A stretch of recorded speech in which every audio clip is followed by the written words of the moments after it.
Salam əziz müəllimlər, xoş gördük sizi. Bu günlər sizə mühüm mətn toplusundan 81-dən 90-a qədər olan mətnləri izah etmək istirdim. 81-ci mətnimizdə bizə deyilir ki, mətndə aşağıdakilərdən hansından danışılır? Onun yaratdığı obrazlar, həyatiliyi, real bədii təsvirləri ilə həmişə orijinal görünür. Rəqs, mahnı, hərəkətlərdən eyni epizodda, hətta eyni məqamda çox böyük ustalıqla, peşəkarlıqla istifadə edilir. Nəsibə xanım klassik operettalarda obrazın sözlərinə qarşı çox həssas idi və təhrifə, əlavəyə qətiyyən yol verməzdi. Süni gülüşdən uzaq idi. İndi bizə deyir ki, hansıdan danışılır? Biz danışılanı axtarmalıyıq biz burada.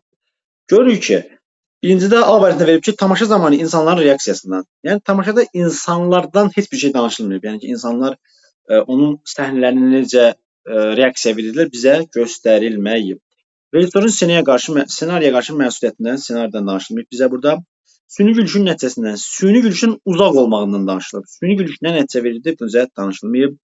Rolun ifadə edənin həssaslığından. Rolun ifadə edən həssaslığından burada bəli, roluna qarşı həssas idi, təhrifə, əlavəyə qətiyyən yol verməzdi. Bu doğru fikirdir, cavabı. D variantı.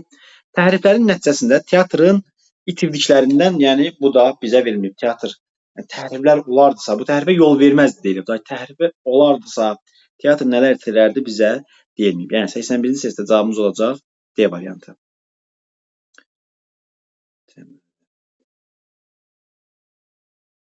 Keçirik 82-ci mətnimizə.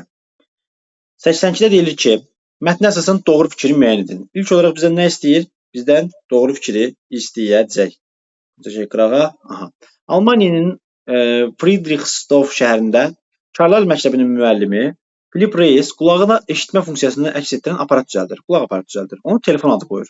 1861-ci ilin oktyabrın 26-sında Frankfurt Fizika Cəmiyyətinin üzvləri qarşısında nümayiş etdirsə də bu aparat xüsusi müvəffəqiyyət qazana bilmir. Mətbuatda bu barədə bir sıra tənqidi yazılar dərc olunur və jurnallardan biri həmin aparatı oyuncaq adlandırır. Jurnallardan biri. Lakin Philip Reis öz ixtirasının dəyərini yaxşı bilirdi. Ona görə də 15-20 ədəd belə telefon hazırlayır. Onlardan bir neçəsini satmağa nail olur.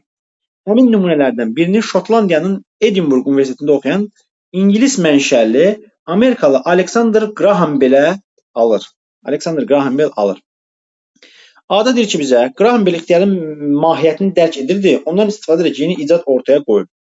Bax, Graham Bell'in aldığını görmüşük, amma mahiyyətini dərk edirdi, bilirdi ki, bu aparat çox gözəl aparatdır falan. Belə bir fikir yoxdur burada. Philip Reis yeni aparatını kəşf hesab etmək olar, ixtira yox. Bu da yanlışdır, çünki kəşf olan bir şeyi tapmaqdır. Misal üçün, qaz yataqları var, axtarıb tapırsan, kəşf edirsən.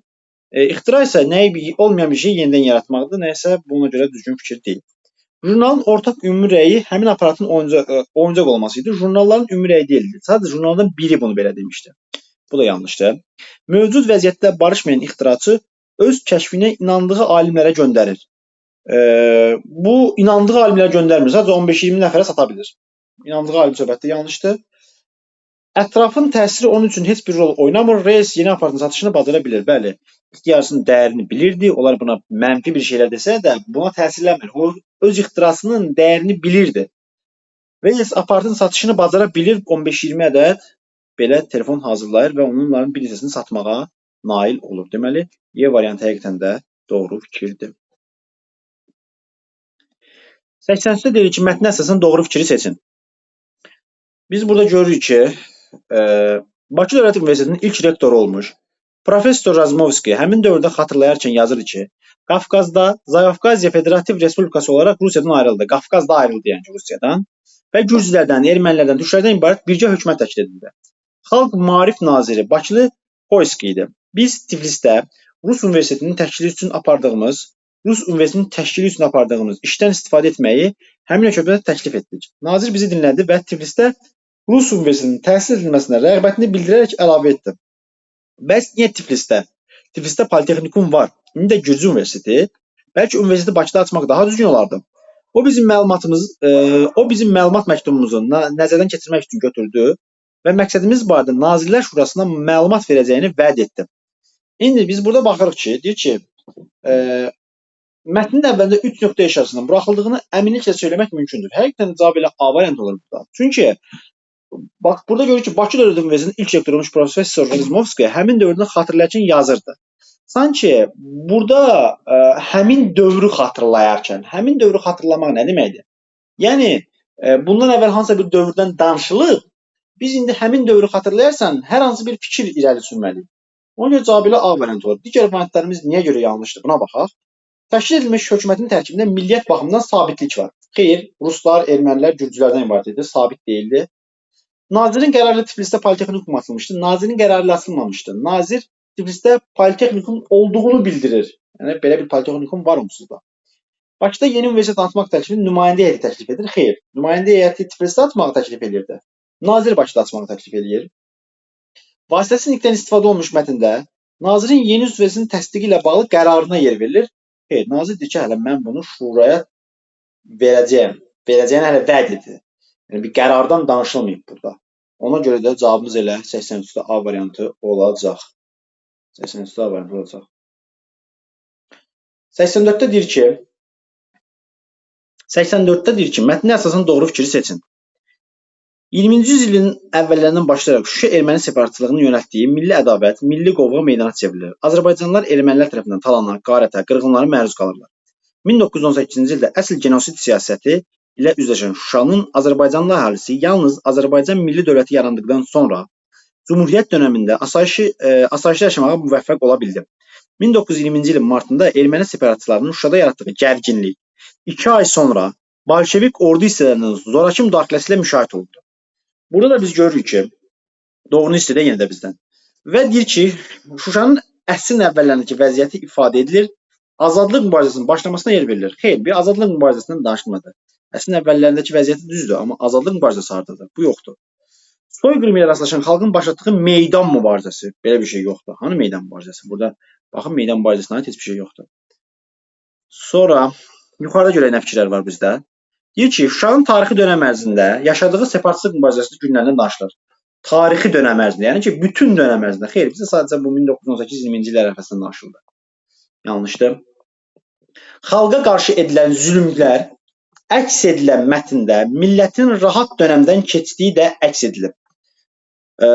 Bəli, çünki deyir ki, xalq cümhuriyyət dövrü yarandıqda bir müddət asayişə doğru getdi vəziyyət. Ona görə cavab ilə D variantı olacaq. Ermənilər bolşeviklərlə birgə hücum edərək mart soyqırımına hərəkət edir. Xeyr. Əvvəl ermənilər hücum edir. 2 ay sonra bolşeviklərlə davam edir hadisə. Ona görə birgə hücum söhbəti yanlışdır. Cavab burada da D variantı olacaq.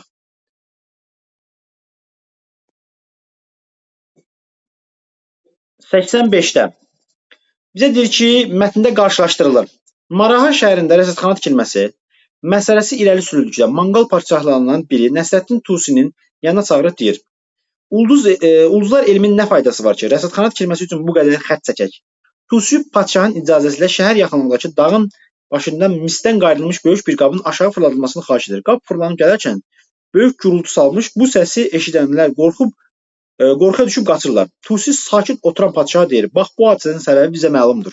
Ona görə də sakit oturmuşuq. Amma başqaları qorxudan bilmir nə etsin. Bu qayda ilə sakit yaşamaq üçün göydəki hadisələri bilmək lazımdır. Bizə deyir ki, mətndə qarşılaşdırılır. Ən azından burada digər fikirlərə baxan kimi görsən ki, hansılardır cavab. 2 vaxt burada görürsünüz qorxu və sakitlik. Padşah qorxmurdu, sakit idi, cəmaət isə qorxurdu və bizə deyir ki, ümumiyyətlə qorxmaq istəmirsənsə, sakit qalmaq istəyirsənsə, məlumatlı olmalısan. 2 doğru fikirdir. Məlumatlılıq, məlumatsızlıq, qorxu və sakitliyin də yaradıcı məlumatlı və məlumatsızlıq idi. 2 ilə 5 dəqiq düzdür. 3-ə baxdıqda burada nankorluq, ehtiram. Ehtiram, hörmət, bu yox idi burada. Hörmətlə bağlı. Fayda, zərər yoxdur burada. Hökmdar və əhali, yəni hökmdarın əhaliyə yaxşı davranmağı, hökmdarın əhaliyə pis davranmağı, belə bir şeylər yox idi burada. Ona görə cavab B variantı olacaq. Davam edirik. 86 ilə. Fərqləndirilən sözlər əsasən doğru fikri seçin. Un taylarının hamısı çiynində apardı. Həqiqi mənalı bir apardı sözüdür. Mərc edirik. Əgər mərcidə səni aparsam, maşın mənimdir. Uçsam məzmununa gəlir burada aparsam sözü. Ustaların barmağını maşının çarxı aparmış deyən kəsmişdi. Quşların səsi məni əsrarəngiz alimə aparırdı. Yəni uçururdu, göndərirdi. Belə bir məzmun verir. Ceyhun qardaşın qolundan tutub ora aparıb, həqiqi məzmunda bir aparıb sözüdür. A variantında deyir ki, cümlələrdən ikisində məcazi, üçündə həqiqi mənalıdır? Xeyr. İkisində həqiqidir, qalanlarında isə məcazidir. Həqiqi olan 1 ilə 5-dir, qalanları məcazidir. Deməli, A variantı səhvdir. Dördüncü cümlədəki fərqləndirən sözdə bədii üslubun əlaməti metonimiya olub. Metonimiya ad dəyişmə deməkdir. Burada heç bir ad dəyişmə elementi yoxdur, özünü göstərmir. 2, 3, 5-ci cümlədəki fərqləndirilən sözlər həqiqi mənadadır. 2, 3, 5. Burada 5 sadəcə həqiqi mənada oldu biz dedik. 2, 3 həqiqi mənada deyil. D-də deyir ki, 1-ci və 5-ci cümlədəki fərqləndirilən sözlər həqiqi mənadadır. Bu hissəsi doğru. Bir-birinə amonimdir. Bu amonim olmağı artıq yanlış deyil, mənalı sözlərdir. Eyni sözdürlər bunlar. Amonimlik falan yoxdur. 7 yazıb ki, məcazi mənalı sözlər yalnız 2, 3, 4-cü cümlədə işlənmişdir. Bu doğru fikirdir artıq. Biz dedik ki, 1, 5 həqiqi, 2, 3, 4 məcazidir. Ona görə 86-cı testdə cavab Y variantı olacaq. 87 ilə davam edirik. Mətndə bunlardan biri ifadə edilmir. Dünyanın mədəni təfəkkür cəhətdən bölünməsi əslində parçalayıcı deyil, birləşdirici amildir. Buradakı birləşdirmək konfliktin aradan qalxmasından başqa bir şey deyil. Əlbəttə, mədəni təfəkkür sferasında elm də daxildir. Elmlə incəsənət hələ ki bəşəriyyətə məlum olan yeganə həqiqətdir. Müəyyən bir qütbün iddiasına xidmət etmir, subyektin mənimsəyə biləcəyi bir şey deyil. Mədəni fəlsəfə eyni zamanda elmə söykəndiyi üçün bir digər fəlsəfə növlərindən, o cümlədən dini fəlsəfədən, milli fəlsəfədən, həmçinin siyasi fəlsəfədən çoxlu şəkildə fərqlənir. Bizə deyir ki, nədən bunlardan biri ifadə edilmir deyir. Baxırıq ki, mədəni təfəkkürün təzadlı görünüşü. Bəli, deyir ki, cəmaət bunu parçalayıcı görür, amma əslində birləşdirici amildir. Təzadlı bir görünüş var ortada. Bu doğru.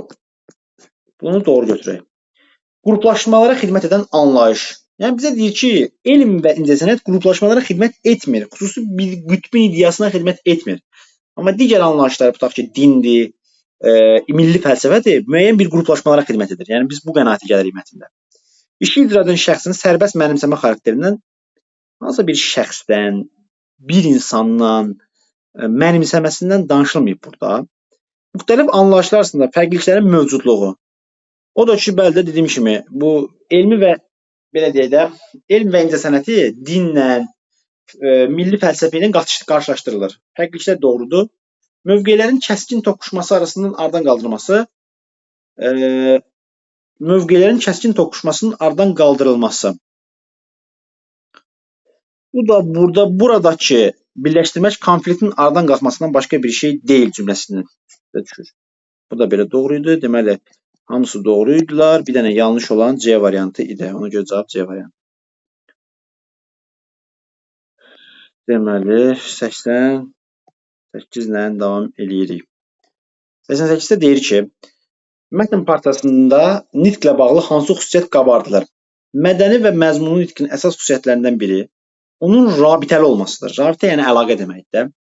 Yəni mövzulardakı fikirlər müəyyən ardıcıllıqla şərh olmalı. Onların arasında məntiqi bağlılıq gözlənilməlidir. İkinci fikir birincidən, üçüncü fikir ikincidən, dördüncü fikir üçüncüdən doğmalı, onu davam etdirməli, tamamlamalı, genişləndirməli və dəqiqləşdirməlidir. Birə baxırıq ki, deyir ki, ədəbi dilin normalarına riayət etmək. Ədəbi dilin normalları, leksik norma, fonetik norma, bununla bağlı heç bir şey danışılmadı. Belə bir xüsusiyyət yoxdur burada. Bu getdi. Ardıcıllıq prinsipi, bəli, ikinci, hamısı bir-birinə ardı gəlməlidir. Birinci, ikinci ilə əlaqəli olmalı, ikinci, üçüncü ilə, üçüncü, dördüncü bir ardıcıllıq var. Tərkib hissələrini müəyyən etmək.